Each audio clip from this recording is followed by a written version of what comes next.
Good afternoon. Welcome to this event, which is in Pepper's Theatre with Tom Gauld and Stephen Collins. I'm Doug Wallace from No Brow Press, and I'm delighted to be in conversation with these two wonderful artist illustrators today. So just a brief introduction. Tom Gauld, Scottish cartoonist and illustrator who studied illustration both in Edinburgh and in London before being published by Drawn & Quarterly and Buenaventura Press, amongst other people. His work has appeared in Time Out around 2001, and his work has appeared since 2005 in the Guardian Weekend magazine, Guardian Saturday Review. And Stephen Collins, to my right as well, on the far right, English cartoonist, self-taught, winner of the Cape Observer graphic short story competition in 2010, and his work has appeared also in The Guardian, which you may have seen his work as well, since 2011. Yeah, 2011. Right. I think so. And his debut graphic novel, The Gigantic Beard That Was Evil, is published this year by Jonathan Cape. So if you'd just welcome them to the stage, that'd be fantastic. Thank you. Thank you. So, Stephen. Hello. Hello. Tell us a little bit about yourself. I'm a cartoonist illustrator. I'm trying to become more cartoonist and illustrator over the years, and I've been working professionally since about 2003 as an illustrator, but comics really started taking over my life in about 2007, I should think. And you didn't start off life as an illustrator. You didn't plan to be an illustrator since college, or? I started out. I went to. I've always been loved comics and cartoons and stuff. But I went to university, did English and philosophy at Norwich, and then I tried to be a journalist for a bit. Realised I was terrible at it after a little while, and I started out as a kind of a research monkey at the Times. That's his official job title. It was kind of, yeah. I was kind of research monkey. And then I started, I just said one day to the art director, would you mind if I just do a few illustrations? And for some reason, they very bravely said yes. And I realised I was a lot more in control of that than I was in trying to get facts right, which I wasn't particularly good at. Awkward. Yeah, the whole truth thing. So I realised, and so eventually, after a lot of doing that overnight, and then doing the day job in the day, I went freelance in 2003 as a full-time illustrator. And so, was it your friends and sort of family who said, spurred you on to kind of make that leap? Yeah, they were very supportive of it, but it was more sort of realisation that I just could do that. I mean, I've always been a drawer for first and foremost, and I just really enjoyed writing as well. And so when I after a couple of years of illustration, when I realised that when I got into comics, I realised that I could meld the two together and it would scratch all my itches, which sounds disgusting. And did you find it something which was to become a graphic novelist, or to become an author of comic strips? Was that something to do with storytelling for you, or was that you becoming an artist or an illustrator? Was there something that was sort of dominant for you? The words or the images? I've always liked sketch comedy, and when I realised that a couple of people would give me enough space to basically write comedy sketches, because I'm comfortable with writing comedy sketches, I sort of know how they work, or I know that's how I find it easiest to write funny stuff. And as soon as Prospect magazine started, and actually the Times a little bit before that gave me quite a bit of space to divide my illustrations space up into boxes, then I started becoming very comfortable and realising that that was something that I was most comfortable doing. And that's kind of how I started doing comics, really. It was a bit of a revelation moment for me. Yeah. And so you've been working as a sort of professional illustrator since about 2003, and your big break, really, if it's right to put it in that way, was the entering competition. Yeah, I'm all about competitions. Yeah, I mean, I started being a journalist by by entering a student journalism competition, and then and then eventually I entered the Cape Observer competition. Did I get the title right? Is it graphic short story? Graphic short story competition, something like that, yeah. And so I entered that and won that, and that was a kind of introduction to Cape, I think. Yeah. And from that point on, you were sort of ushered into the Jonathan Cape offices and to meet Dan Franklin and the publisher and Alex. Yeah, I mean, it was very kind of, like, would you come up with, if you've got anything longer, then send it to us. Yeah. But I think it probably made them pay attention to if you got anything that's heavy as a paperweight, then that's what we need. We need something long. Yeah. Hardback. they judge it by weight. They've got a great big scales at the foyer. You heard it here first. They actually judge it by weight. You can quote that on Twitter. Now, so this is your magnificent debut, the gigantic beard that was evil, and lots of people have said incredible things about it. Raymond Briggs, it's an amazing book, completely original, surreal yet believable. I could go on. The Herald, the Guardian, the Observer, Monocle, It's Nice, That Metro. Everyone said lovely things about it. Let's see a page from it, maybe. Oh, thank goodness. So, what was the inspiration for this story, and what is the premise? I was working on a different story and having a great amount of trouble with making it work. And then when I was really frustrated with it, my wife actually suggested, why don't you just, I don't know, draw a story about a guy that grows a massive beard? And I thought, that's really catchy, it's a good idea. And in my typical way, I stole that idea from my wife and then put my name all over it. And then thought... Research, research. Yeah, research. Okay, sorry. And I tried to make it as depressing as I could, because it was quite, I like stuff that kind of melds the larky kind of fun comics thing with also being about death. Great. So, where is the gigantic beard that was evil set? It's set on an island called Here, which obviously is totally fictional, but it's a very tidy, buttoned-down island, and one day an inexplicable force of chaos ruins it all by erupting into this island, and it decides inexplicably to come through this guy Dave's face. Through the medium of beard. Through the medium of beard, yes. And it's all about how the islanders deal with that. Yeah. And sort of chaos as a sort of a thing to deal with and the unexpected. Yeah, and I sort of wanted to do a slightly unusual, I mean, I won't give too much away if anybody hasn't read it, but I wanted it to play out in a rather unusual way, in that the main character it just doesn't quite resolve in the way that a tidy Hollywood film might. No. Okay. And it really is we'll talk more about it later on, but it really is a remarkable debut, and I think all of these people are completely right about the graphic novel. I was blown away by it when I read it, and there's some really clever storytelling techniques in it which we probably won't touch on today, but get a hold of a copy. And here we have, well, what's happening here? Without giving too much away. This is the beard just causing a rumpus. It takes over his house, it fills his room. So, and his otherwise anally tidy world is completely sort of torn apart. And here it is taking over the room, about to break out of the window. Yeah, okay. And it's an allegory, I suppose.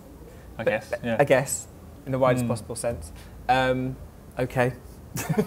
It's difficult to not give too much away about the story. Sorry, no, give it away if you like. I don't mind. With this next slide, so the beard gets a lot bigger, and hairdressers become involved on a kind of industrial scale. Yeah.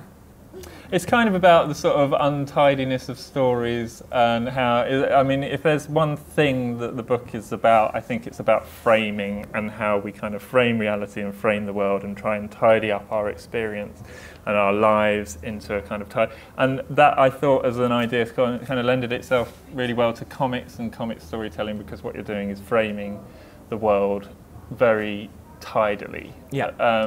And so I wanted to use that as a kind of an analogue for the theme of the book, which is about, you know, the pros and cons of trying to tidy up the world a bit too much. And who are some of your sort of influences, either literary or comic or comedy, in fact? Or, you know, Oh gosh, I think my main influence probably in my life at the moment is Chris Ware. Certainly since I've been doing comics. I mean, I just think he's basically a genius. But ever since I was a kid, I was very much into Gary Larson, and I loved his humour, and I think that had a big influence on me. I used to copy a lot of Asterix drawings when I was a kid, and but a lot of comedy sketches. Alan Partridge, I think, was a big influence on me in terms of writing and tone, and and a lot of, you know, books as well. Alan Bennett, I've always loved the sort of the mixture of the sad and the funny in Alan Bennett. Yeah. Beautiful. Let's see. We've got even more beer. We're giving even more of this story away here with this fantastic slide. It would be a bit disappointing though if the beer turned out not to be gigantic. I mean, no, the title exactly, does kind of give it away. I toyed with that. The gigantic beard that was scaffolded as well. Is that really giving it away? So what happens is they enlist all the hairdressers and everybody that is good at controlling hair on the island to try and control this thing. Yeah. And it just gets out of control, basically. Yeah. Okay. Tom. Hello. Tom, we're all just jealous of your jetpack, obviously. You studied illustration in Edinburgh and then came to London and studied at Royal College illustration too. Unlike Tom, who was Stephen, who was self-taught. Is that so? You this is more in the game plan. This was all part of the grand scheme of things. To be sitting at Edinburgh International Book Festival talking about your great works. Well, I mean, doing something. As soon as I realised that one could make a living drawing pictures, that was what I wanted to do. From when I was a small child, I would just sit and draw and draw. And I remember when I first went to art school, one of my tutors was a friend of my dad's, and he really embarrassed me on the first day by saying he remembered when I was 8 years old being behind the sofa drawing, which is not the sort of cool feeling you want to bring. I want to bring moody outsider to art school, not little boy drawing behind the sofa. So once I realised that you could draw pictures for a living, I didn't want to do anything else. And over the course of art school, and I was always into comics. Stephen and I were talking before. I was into a lot of similar things to him. Gary Larson's Far Side cartoon was in our newspaper, our local newspaper. So just who here has sort of read Gary Larson's strips as they were growing up, all one-liners? Yes, good crowd, fantastic. I meant to ask at the beginning, who here has never read a graphic novel? Oh, just the one. You must one leave convert. now. You must leave. Guards, arrest this man. Arrest this man. Fantastic, fantastic. Sorry. So yeah, I just once I was really into drawing and making illustrations, I suppose I felt a little bit. When I was in my early years at college, I was always hunting around for somebody's story to illustrate. Yep. And quite often I'd think, well, that story's perfect on its own. Why does it need illustrations? And then I started making up little things on my own, and I've more and more found that making those stories is a way of taking the pictures further. And I find it more difficult than just drawing the pictures, but in a way more satisfying, and I feel I can put more into it. Yeah, so they're laughing because I changed the slides, sorry. I hope that's why they're laughing. We maybe should have had the Goliath slide on first, really. I was going to say that there are two, both Stephen and Tom have sort of more serious and a more light-hearted sides to their work. And this is where the name of your collection of Guardian strips, they're just all from the Guardian, aren't they? Yes, that's right. You're all just jealous of my jetpack. This is where it gets its name. And I actually, by my desk, have this, which I printed out from the internet. I'm sorry. That's all right. But I have got the copy of the book, and it's by my desk. And I thought, and so when I saw the collection that was called that, I was like, good choice. Yeah. Honestly, it's a good choice. But what are your sort of preoccupations in your strip?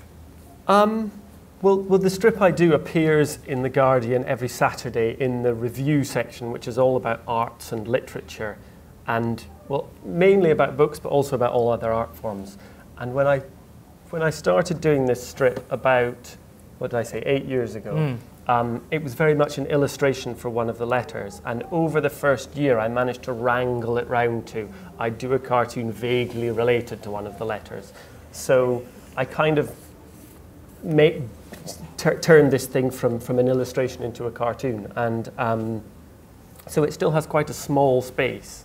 And I suppose I like the fact that I have this tiny little space, and every week I have to make this little sort of haiku, you know, a sort of stripped down little thing, and there can't be too much of it. And it's almost like a little mental exercise every week to come up with this cartoon, but I still get the theme from one of the letters. Yeah. So that kind of sets me off, and it can be quite interesting that I might not naturally do a cartoon about Jane Austen, but it's slightly, I'm thrust into having to do that and hurriedly Wikipediaing things and trying to find a way of making it interesting. So between 2000 and from leaving, well, I suppose leaving possibly Edinburgh and 2005, where you got the gig doing the strip in the Guardian. Yeah. What was your kind of progression along the sort of what did you do? How did you do it? Well, for any budding cartoonists out there. Well, in my final year at the Royal College, my friend Simon Leah and I, Simon is a fantastic cartoonist who did a book called Fluffy and another one called Please God Find Me a Husband, which are both really amazing books. And we self-published some work together, a book called First, imaginative title for our first book of cartoons. And that was sort of, when I left college, that was sort of the portfolio I used to look for work. I had various other things, but I also had this comic. And I went to The Guardian, and I'd got the name of an art director there, and I dropped my physical portfolio, I guess now you'd email them, but off. And I remember Roger Browning, who has been my art director there for years, coming down the fire escape to meet me. Really, in my mind, he's kind of scampering down. No, he scampered down and sort of said, yeah, this is great stuff. We'd love to have you. We don't have any space, but when we do, we'll give you a shout. And over a few years, he would give me this.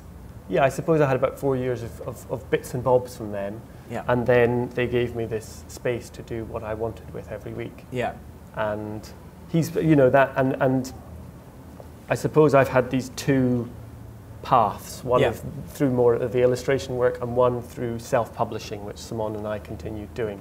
So and this is the Japanese cover of Goliath. This is the English language edition. Yes, I was just so excited to have a Japanese edition of my book. I just wanted to show it.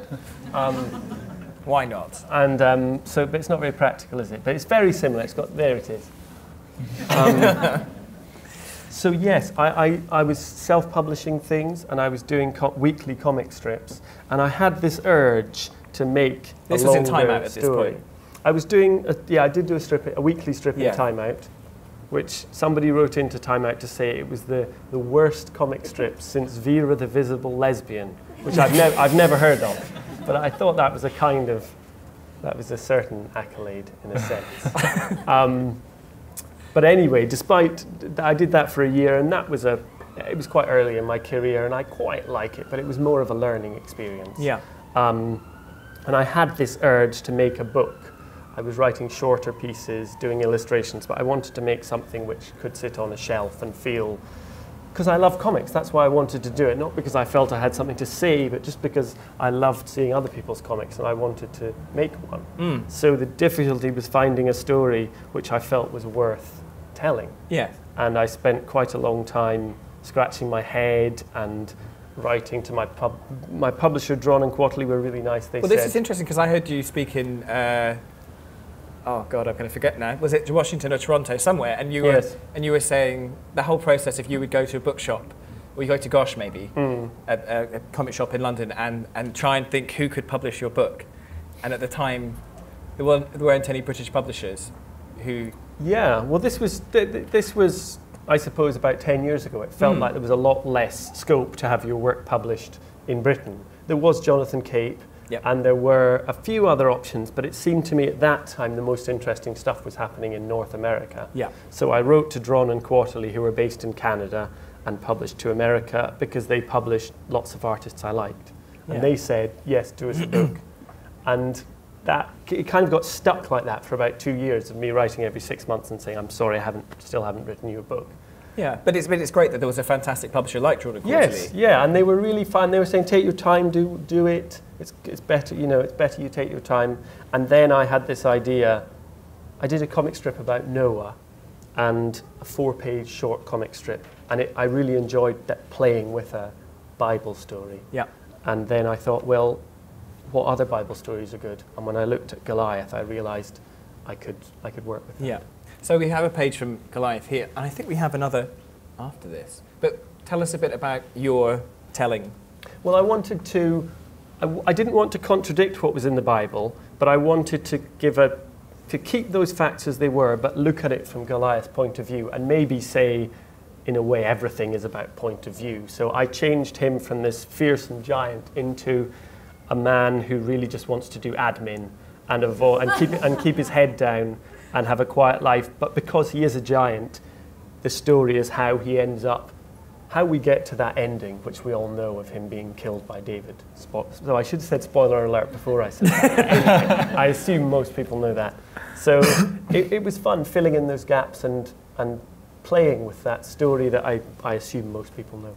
Is it too literal an interpretation to say that one of your kind of concerns in your work is perspective, and in fact, you've got gigantic robots at scale, actually sort of the visual representation of perspective, David and Goliath, or the gigantic robot, you often have very huge characters and small characters. Yeah. Well, no, I think, I think that's true to say. And also in comics, you're always looking for a iconic, if you draw as simply as I do, and I suppose Stevens is in a similar world, you're always looking for icons for things rather than to make a perfect drawing of something. Yeah, yeah. I mean, who is it? Either Scott McCloud or Chris Ware or somebody has this idea of comics being about memory, and you never, if you go to draw a car, you don't Google image search Ford Focuses. You just have an impression of it, and that sort of reductive quality, that iconic quality, gives a certain imaginative space for the reader. So in prose, the way I look at it, in prose, a reader will say the car drove in, unless it's Dan Brown, they won't say the Ford Focus drove in. Being snooty about Dan Brown. I'm at a literary festival, I'm getting into it. Whereas in comics, that imaginative space is kind of done in an iconic way, so that you will draw things quite simply. Yeah. And that allows the reader to kind of, I think, to have a certain amount of imaginative sort of interaction with the text. It's like the two dots on a line for the is you can project your emotions a bit more easily onto Tintin's face, that I feel, than you could if you drew every wrinkle in his face. That's why the Tintin film was so incredibly creepy, because you saw his skin tone. I mean, the guy's got pores? I never knew this. Yeah. I always thought he was just a little kind of iconic thing. And I think that really I think the reason that I think that film didn't work was because the iconic nature of comics was totally stripped out of it. Yeah, there's something more powerful about the reductive form. Yeah, as well. You just interact emotionally. You interact a bit more with it, I think. Yeah, and you can, I suppose, project onto it. The reader can project onto. When you're dealing with man and a god in one of your strips or panels, one has to project onto it their idea of God or their the puny nature of man. Yeah, I think I like to leave space for the reader to project in. I don't want to say, look, Goliath is sad. You kind of want the person to feel sad rather than to read it. And I think it's a trick in comics how much you can take away before the whole thing crumbles. I like to take away as much as I can, but you still want this idea to be there. Yeah. There's a quote from Billy Wilder, which I think is, if you let the filmmaker who made Some Like It Hot and other things, he said, if you let the audience add 2 and 2 and make 4 themselves, then they'll love you forever.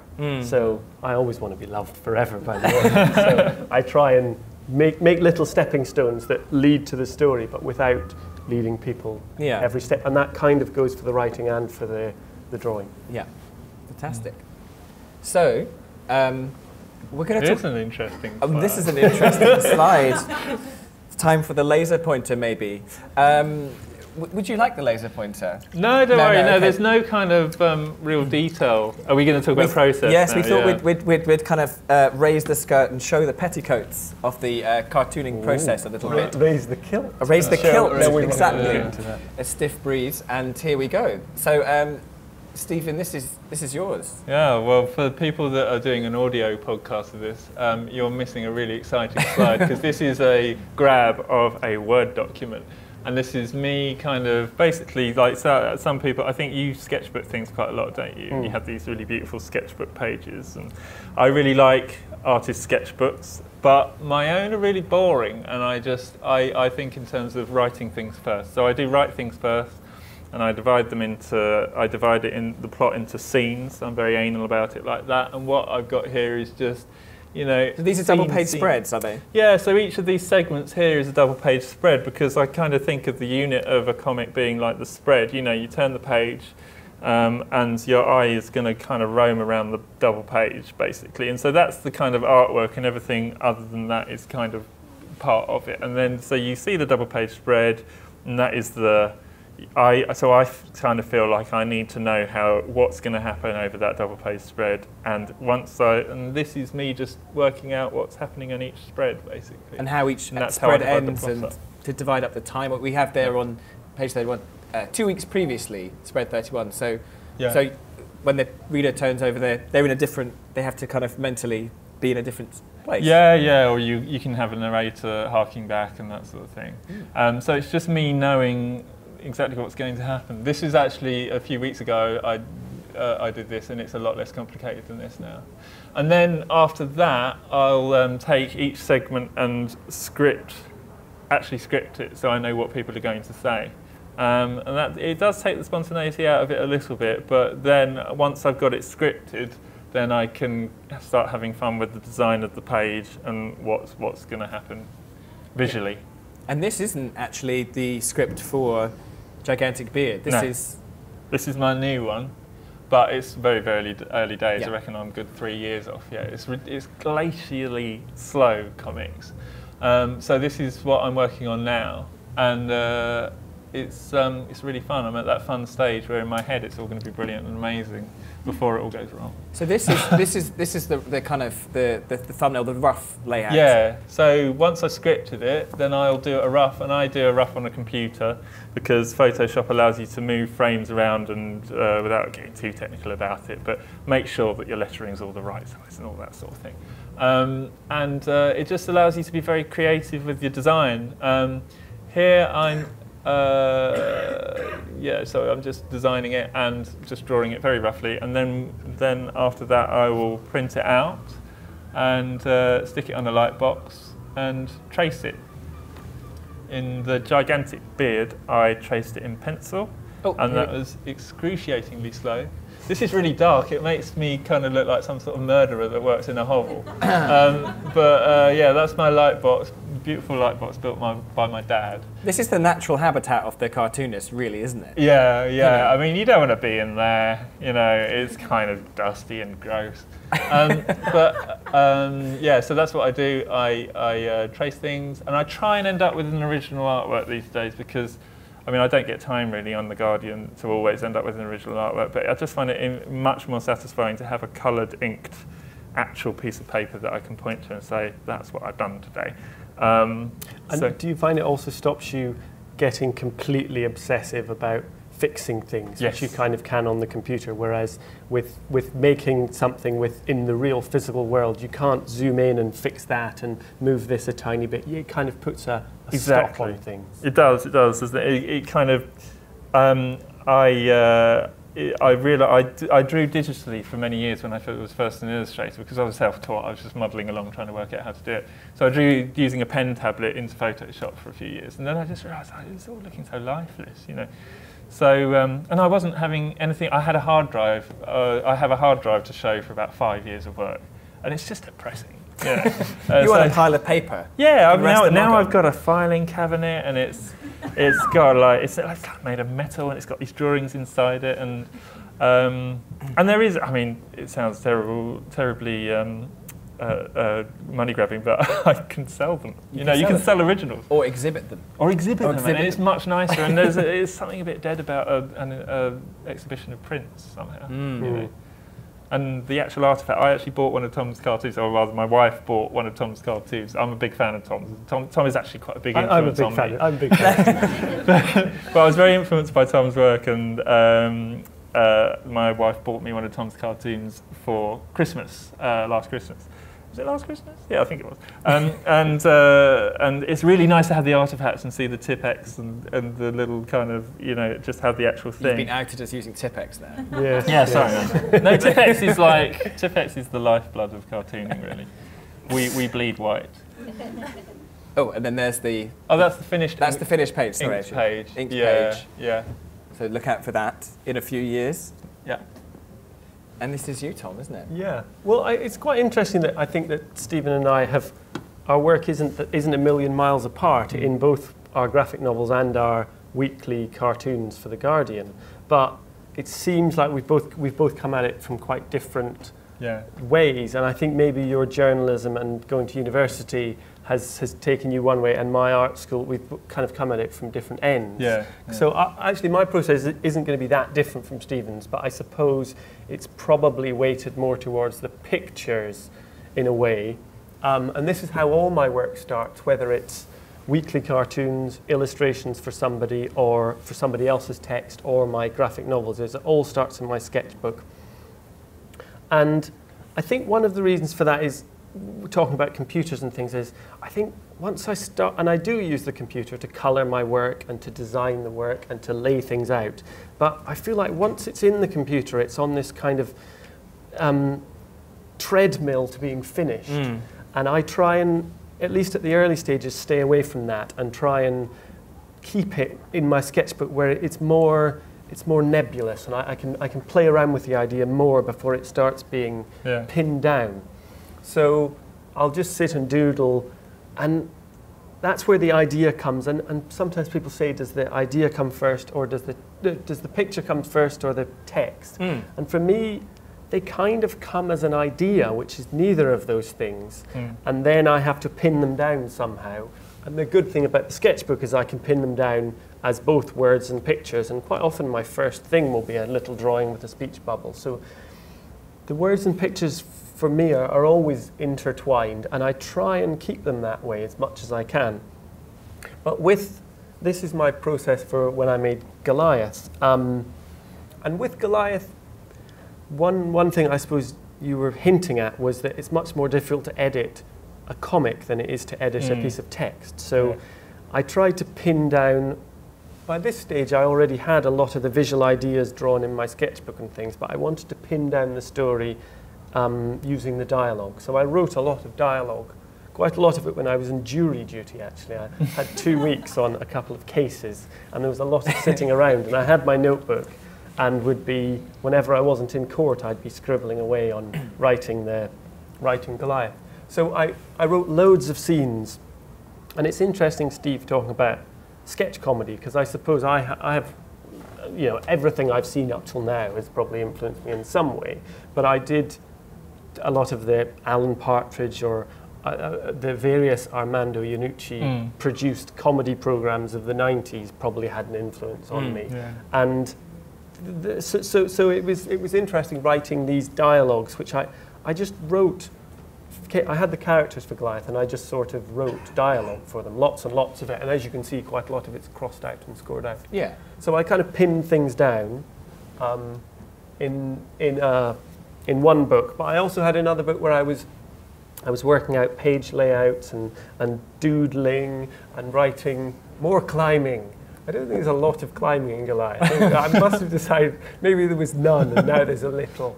And this is often the stage almost that publishers receive a sort of a rough idea at once they've commissioned something, and with a sort of note from the author saying, "Is this okay?" And well, it looks Is this 2 years' work okay? Yeah, that's a scary moment. Or, yeah, anyway, sorry. Every time I sent anything to my publisher, they just said, that's great, keep going. And eventually we had a book.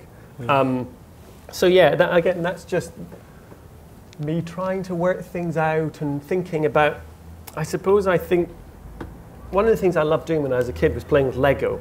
And I've realized what I liked about it was the units of Lego are so beautiful, so perfectly made, that almost no matter what you do with them, you're going to end up making something nice.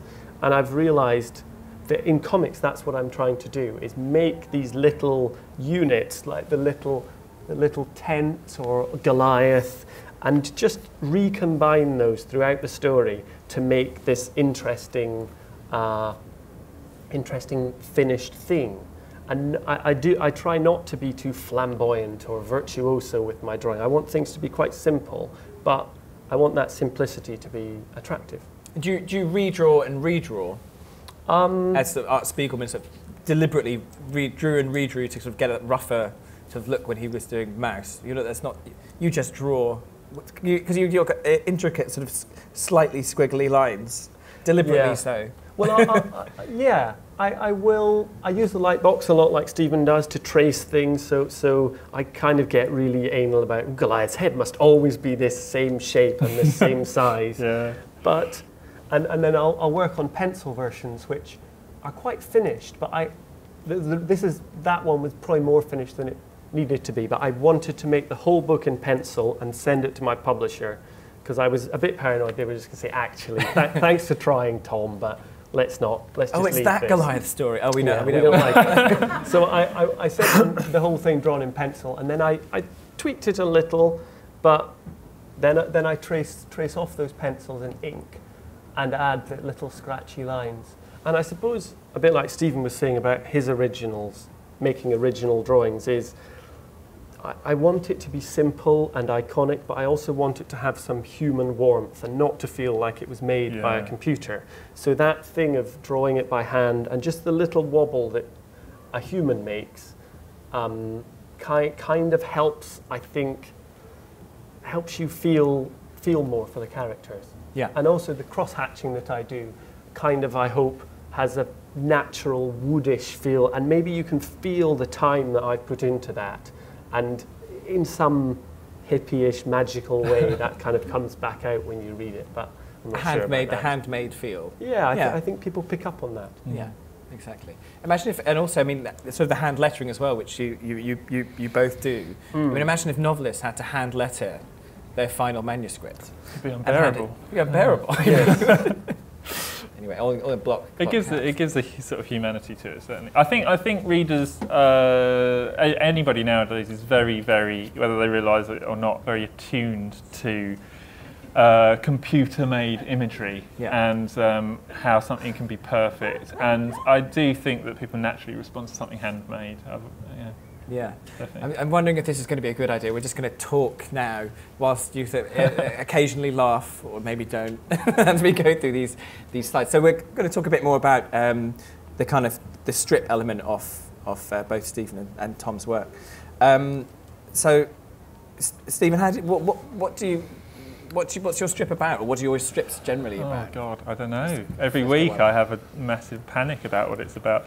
I have to fight. So the Guardian Weekend just got in touch with me. I was already doing a strip in Prospect, which I still do, and Guardian Weekend just said, "Would you like to do a comic for us?" And so I said, "Yeah." And I have to file it 2 weeks early all the time, which and I want it to be vaguely topical so that it has a reason to be in the paper, and also to give me a subject. I don't have any kind of subject kicker like the letters page or anything, so I kind of have to sort of draw it out of what's generally in the air at the time, and that's my starting point. That's the hardest bit actually, is trying to find a subject that I can do something that's vaguely funny about. Yeah. And also you want to draw. Yeah. There's some things that I just don't like drawing. Yeah. Can't think of anything now. But I don't like drawing politicians. Yeah, I don't like drawing politicians too much. I find that I end up kind of accusing the politician of something rather than And that feels like I'm going down a road of, you know, becoming a political cartoonist who'll have like a big book of drawings in 10 years' time. Nobody will know who the politicians are and that sort of thing. Yeah. You know, so. But your thing in The Guardian, we say it's a strip, but actually it's quite long. It's almost like it's almost like a full page.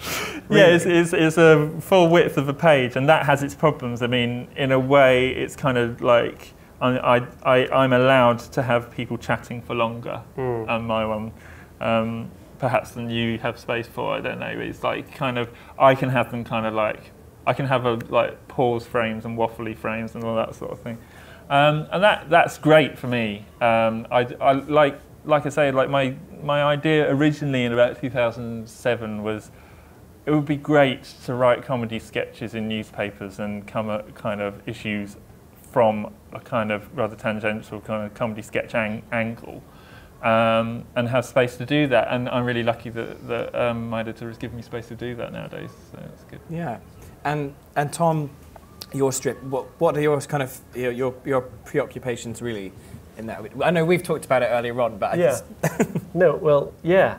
Well, like I said before, I get fed the theme for my thing, and then it's sort of my job to comment on that. And almost I feel quite often the letter has been written responding to one of the articles in The Guardian, and so there's almost like this thing going, and I have to join in, kind of on an argument, and pick a side, and that can be quite interesting. Like the title of the book, You're All Just Jealous of My Jetpack, was a seemingly ongoing debate in The Guardian about science fiction authors feeling they're looked down on by literary fiction, or literary fiction being snobby about science fiction.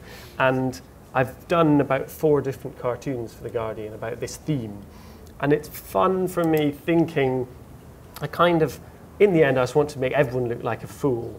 So my, even though that cartoon, in a way, the astronaut character is the superhero because he's one flying past in his jetpack, he is also kind of a slightly foolish version of science fiction. It's not the intelligent science fiction of Ian M. Banks or anything like that. So it's fun just trying to have this. I don't want to be negative, and I don't want to have this modern life is rubbish angle, and I try and avoid that, and I try and find an interesting way of saying something fun without resorting to that side of things. I mean, you're not negative, but you are sort of you set up a kind of like a battle. Often it is a literal battle. Yes. Science versus religion, or yeah. But I think that's where comedy comes from, is confrontation and failure.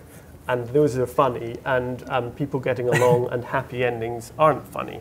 So there's always going to be that aspect to it. Yeah. But I like sad failure rather than kind of angry victory. I don't know if that's quite the right thing. Yeah. And you kind of quite like working with Becky Barnacle, your editor. She's a great cartoonist herself. Yeah. Yeah. Which is great. I mean, my editor is a cartoonist herself, so she knows exactly when something I do goes wrong, and she can say she can suggest how to fix it. So it's really good. Yeah. The kind of the narrative sort of structure of it all. Yeah. Well, it's a difficult one to think. Does that, what you were saying, that the most helpful thing is when she says, I didn't quite get it. Yeah. And you have to tinker it to make it work. Yeah, or just abandon it. I mean, it's kind of, it's quite a slow process, cartooning, and you end up sometimes not really aware of how it hasn't worked. And you can. I mean, I found one that the Guardian, the editors rejected not so long ago, and I was, in my memory, it was so funny. So funny. It was so funny. So funny. And I read it again. It was like, what the hell happened there? I was just like, it was something about a goose that used to be a children's presenter, and it was like, oh my god, it didn't make any sense whatsoever. So yeah, it's really good to have an editor who can say, you know, I know comics and I know that doesn't work. She's very nice about it. She doesn't put it like that. But yeah. And so your weekly strip takes about a day, or how do you?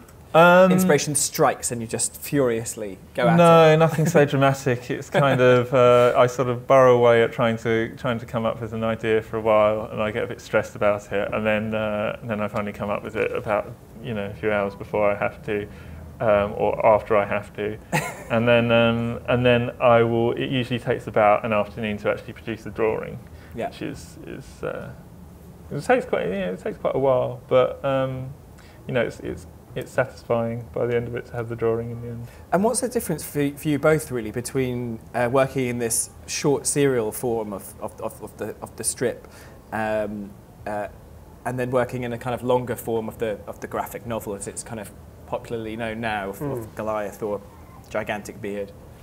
Well, for me, my cartoon for The Guardian is incredibly tightly controlled in that I get the letter which I have to respond to on Tuesday afternoon, and I have to hand in the artwork by Wednesday afternoon. Wow. So I don't, I've realised it's really nice that, because it stops me doing what Stephen's talking about of waiting till the last minute and coming up with something, because it's always the last minute. Yeah. So I have an afternoon, in a perfect day, I have an afternoon thinking and a morning drawing. So Tuesday afternoon, if I can go home at 5:30 with an idea in my sketchbook that I know I can draw up on Wednesday morning, I'm very happy.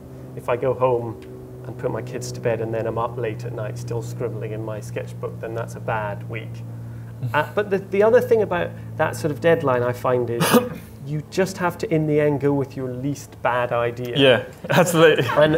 And it's actually, that's not a bad thing, because in that moment, you're not even really able to judge your own ideas. Yeah. And you don't want to polish a turd, because that's never going to be good. Messy business. But whatever the next step up from a turd is, a stone, by the time you've finished polishing it, and you think, actually, that was a really good stone all along. Yeah. Or I've even handed in things and thought, oh, it's a bad week, I'm probably going to get sacked. Or they'll just say, could you try a bit harder next week?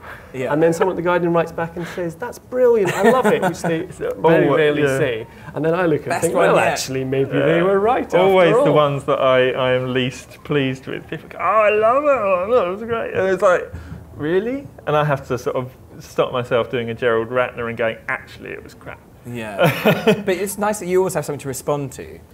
Because I mean, it's not because neither of you are doing sort of topical stuff or being political cartoonists in the sort of more traditional British newspaper sense. I mean, I remember Martin Rosen once said that when it was awful when he had to produce a cartoon each day, and nothing had happened. Yes. Just nothing had happened and nothing had happened for 3 or 4 days.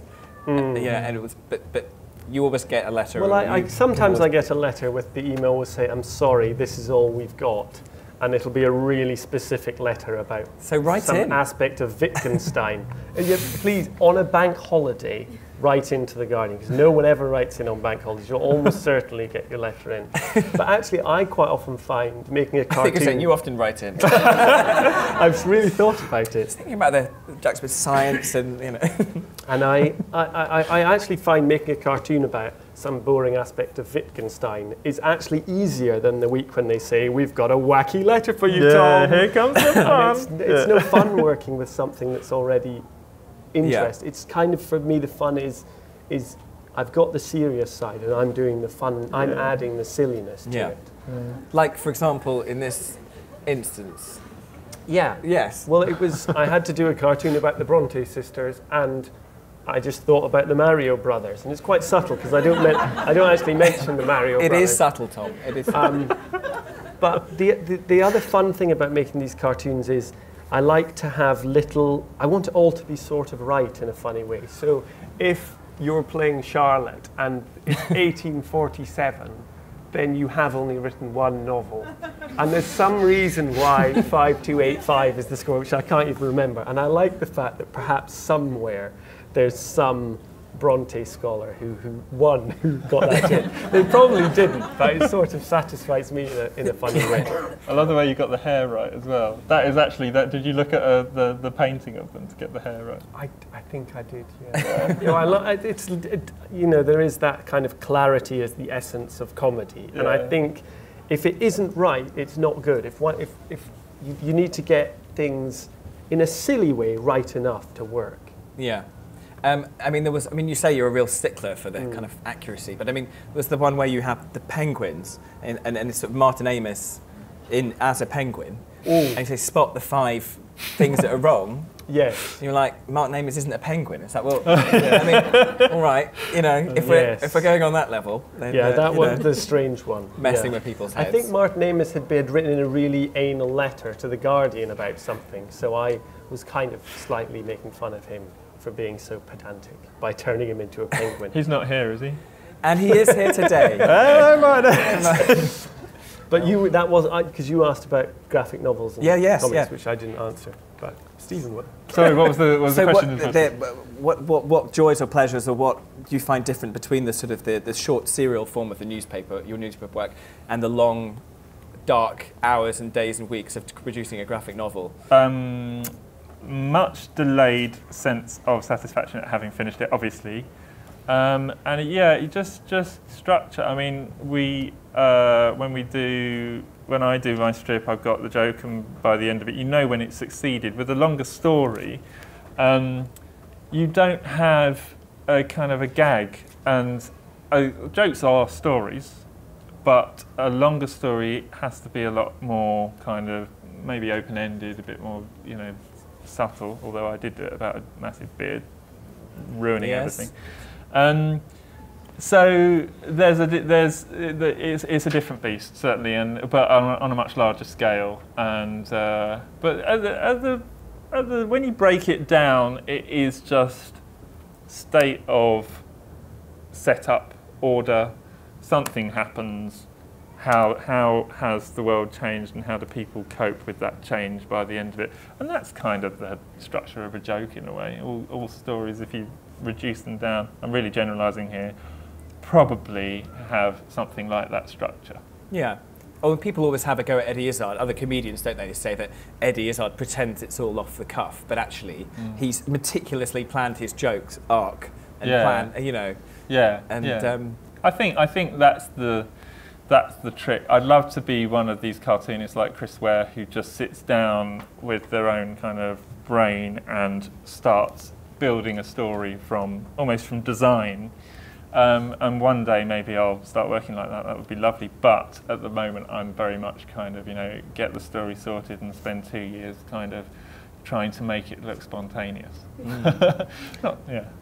And there's also the thing with the weekly things where there's this hole in the paper which you have to fill, otherwise things can't continue. It's kind of your job to do that, and I respond well to having a job to complete. I do, and the book is a bit different. It's a bit like you're making this thing and you're putting it into the world, and it's more you're sort of putting more of yourself into it and more of yourself out there, and for that reason it's more satisfying and more terrifying. I find.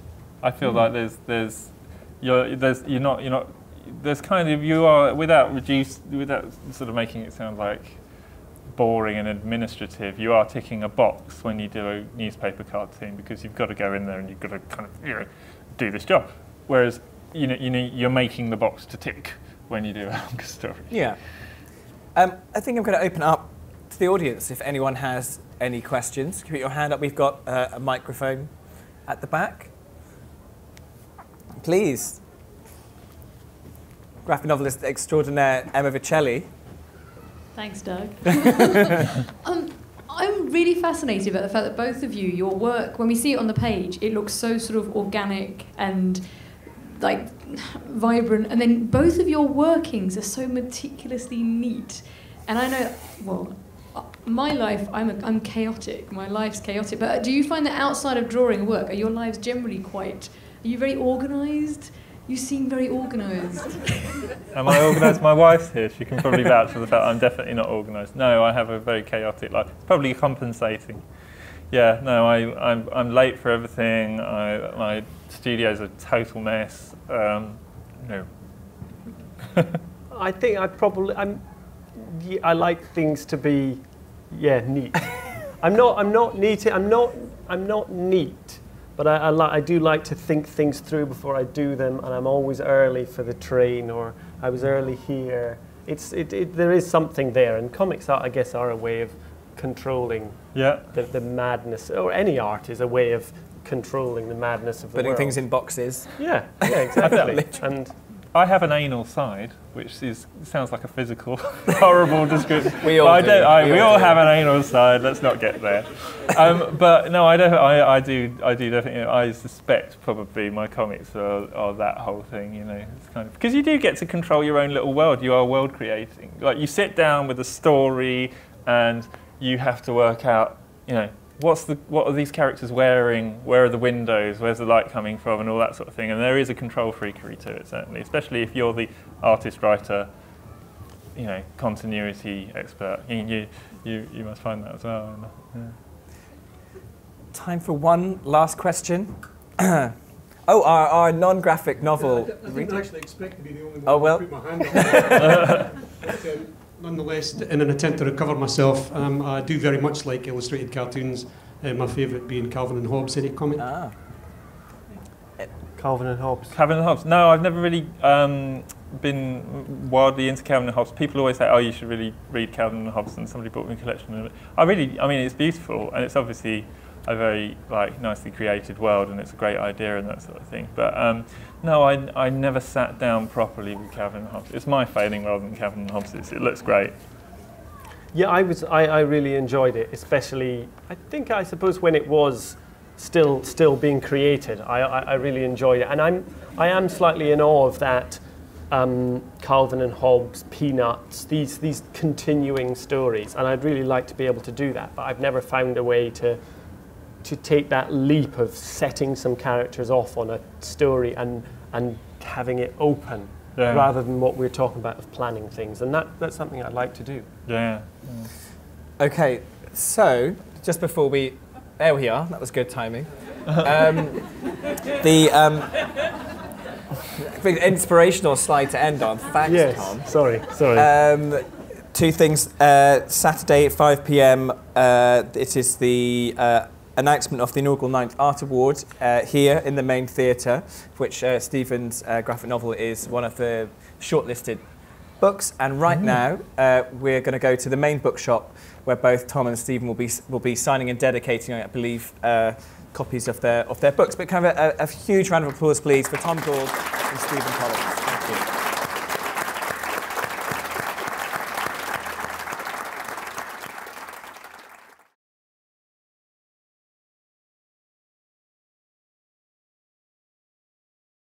Well, I've just seen Tom Gauld and Stephen Collins, and I thought it was fantastic, actually. It was really, really good hearing them talk about their ideas, but also their practice, like how they're actually making the comics. It was really interesting. There's a lot of sort of hidden art to comics, because you see the kind of finished product, but you don't see the years that have gone into the development of them and the making. And so hearing about anyone's individual process, because it varies so much with different artists and different writers, like hearing them sort of shedding light on their process is really, really interesting. And also hearing a bit about the professional side, so the relationships with their publishers and with their newspapers and that sort of thing, is it's something that I think we don't think about so much in illustration, because you see this beautiful thing that's finished, but you don't think about the sort of the actual editorial side and the talking in a professional way and the business side of it that goes behind that. So it's really interesting hearing the sort of hidden below the surface side of their production. I come here quite a lot because I live in Edinburgh. I avoid the fringe like the plague, and this is like this nice little island, so I can feel like it's still a festival and there's still exciting things happening, but I don't get sort of like mobbed by Australians being like, "Do you want to see some stand-up comedy? Do you want to see?" I heard the other day someone said, "Do you want to come to a 1950s horror version of Pinocchio?" Yes, naturally. So the book festival's lovely for avoiding all of that sort of thing. So I just went to see Tom Gauld and Stephen Collins giving a talk at the book festival, and it was really great to hear these illustrators talking about their work and their process, because they were talking not only about how they come up with their stories and everything, but they took us through their process and sketchbooks and things, so that was really exciting. Yeah, it was interesting seeing Stephen Collins' scripting of, because I kind of assumed that most comic book artists would draw everything out, but he actually did his scripts a lot like how a filmmaker would do their scripts. And because I'm an illustrator myself, it's always nice to see how other people do their processes. It's really important as an illustrator and as an educator to see what's going on, and it's really nice when you're an illustrator to go around the book festival and see, like, you get like a snapshot of what books are being published and what kind of covers are being used. But the events there are so good. I mean, I remember last year they did a really cool free one with Icelandic poets, which is really nice. I think it's well worth bringing comics into the book festival because they've become much more popular in mainstream culture. I mean, especially with the amount of comics that have been made into films recently, it's definitely seeing a new popularity in the UK. So I think, and it's a really great way to get young people coming to the book festival too, because you might think that the book festival is going to be like lots of middle-aged people or something, but it's actually got so many young people involved too. We just went to see Stephen Collins and Tom Gauld. They were discussing that Stephen's new book, well, kind of graphic novel book. It looks really, really amazing. It looks absolutely fantastic. They showed us the backroom kind of stuff, like how you actually go about creating the final piece of work, which was really, really interesting. It's something I've always actually wanted to see, so that was class. The real interesting thing was because the two of them said they come up with really, really similar types of work, but the process to make them are completely apart. So Tom Gauld, for example, he does like lots of random kind of sketches, whereas Stephen Collins works an awful lot in really kind of almost regimented way, and they wonder whether or not it's because Tom went, for example, to an art school and Stephen went, for example, and studied literature and journalism, and possibly that may have impacted how they create the stuff. It's really cool. It's actually my first time here and I'm really, really loving it. It's absolutely amazing. I chose to do this instead of going summer holidays with all my friends and like away in a beach somewhere, and I think I made the right decision, to be honest. Just because the method of getting a message or a story out there differs from just kind of words on a page as opposed to pictures and words, it doesn't necessarily take away the story itself, and I think that's what everything this place is about. It's about stories, and I think regardless of how the medium is that you're telling them, they shouldn't be separated quite so much, you know, we're all in it together.